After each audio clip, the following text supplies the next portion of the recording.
Ya, oke guys. Assalamualaikum. Balik lagi dengan Jaki dan gua mau bahas UNTR ya guys, karena laporan keuangannya sudah keluar tanggal 29 April kemarin, hari Senin. Dan sekarang tanggal 2 Mei, pukul 20:54 nanti Indonesia main, kita berdoa supaya Indonesia lolos ke Olimpiade guys. Nah, UNTR langsung aja guys gini. UNTR adalah perusahaan yang GCG-nya bagus.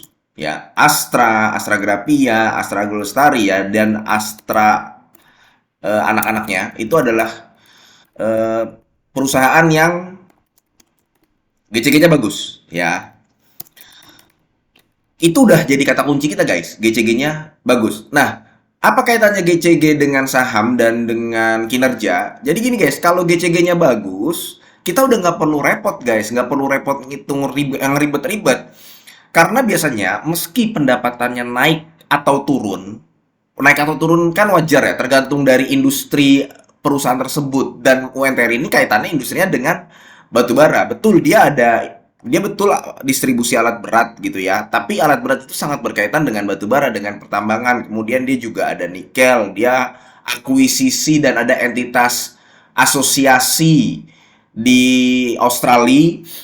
Nah, selama industrinya kita paham dan pendapatannya mungkin akan naik turun, tapi salah satu indikasi bahwa GCG perusahaan bagus, rasionya akan dijaga guys di sini guys.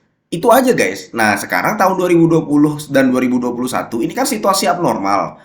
Di sini NPM, ROE, ROA-nya itu memang kecil guys, tidak seperti biasanya. Kita kasih tanda merah ya guys ya.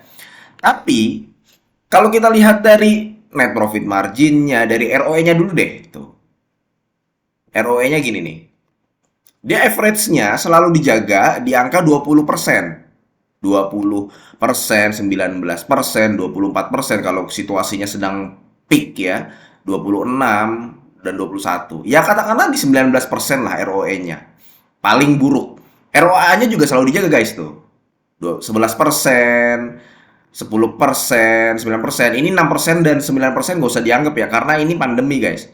Nah, ROA-nya itu ada di angka ya 10% lah. Kita ambil yang sisi di tengah-tengah 10% atau 9,57. Maka kalau GCG-nya bagus begini, ya ROE-nya, NPM-nya, gross profit margin-nya, ROA-nya itu bisa kita terka gitu ya.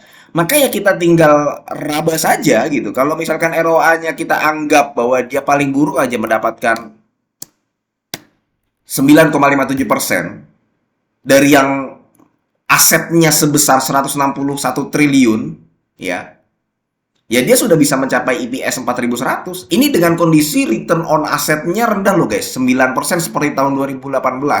Bagaimana kalau dia seperti tahun 2023 guys ya, sudah tidak booming, harga batubara sudah turun 13,38. Ya dia bisa mengunci 5.900, tapi kita tetap harus ini ya, realistis lah ya. Ya gue pakai angka di angka 9,57%. 9,57% itu udah di angka 4.000. ROE-nya juga berada di angka 20%-an nih guys tuh. Ya lu bisa lihat ya tuh. Oke, katakanlah kita menggunakan angka 19,43%.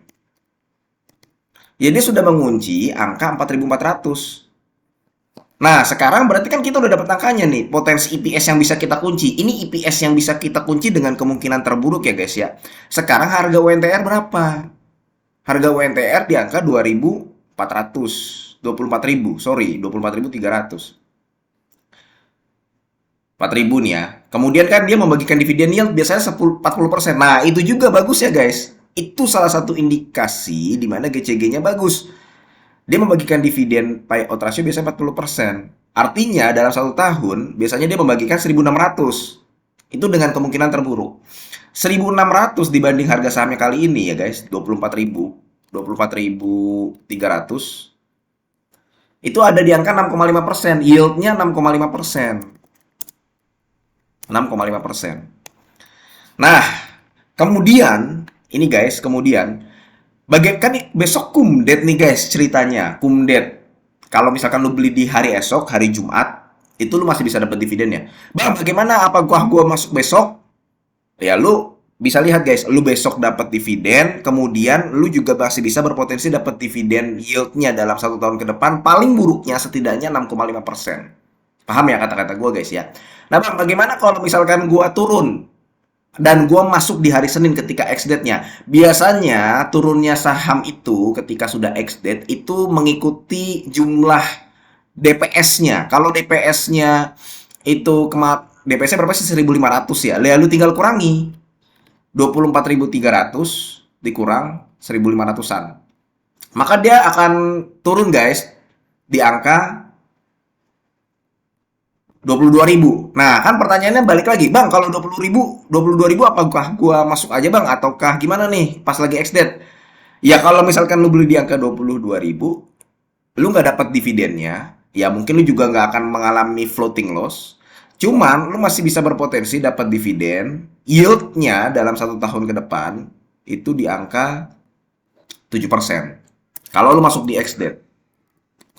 Ya, ingat guys, 7% dan 6% ini adalah kondisi terburuk yang bisa lu dapatkan ketika lu yang bisa lu dividen lu dapatkan ketika lu hold dari UNTR, karena kan dia dua kali tuh, interim dan final.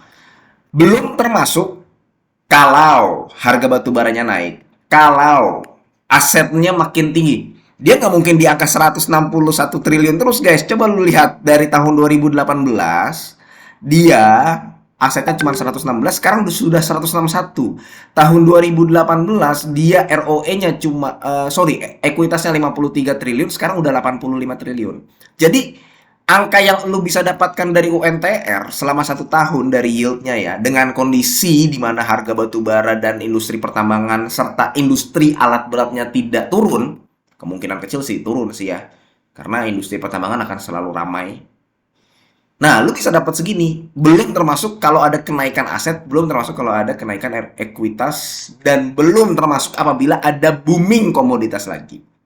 Itu enaknya kalau misalkan lu hold saham seperti UNTR yang sudah mengetahui bagaimana prosesnya setiap tahunnya, bagaimana dia membagikan dividen, bagaimana manajemennya, bagaimana rasionya selalu dijaga. Jadi itu aja guys ya, mudah-mudahan video ini bermanfaat dan semoga lu sehat selalu. Semoga kita bisa bertemu kembali di video-video selanjutnya. Ini bukan ajakan jual beli. Gua akhiri, wassalamualaikum warahmatullahi wabarakatuh.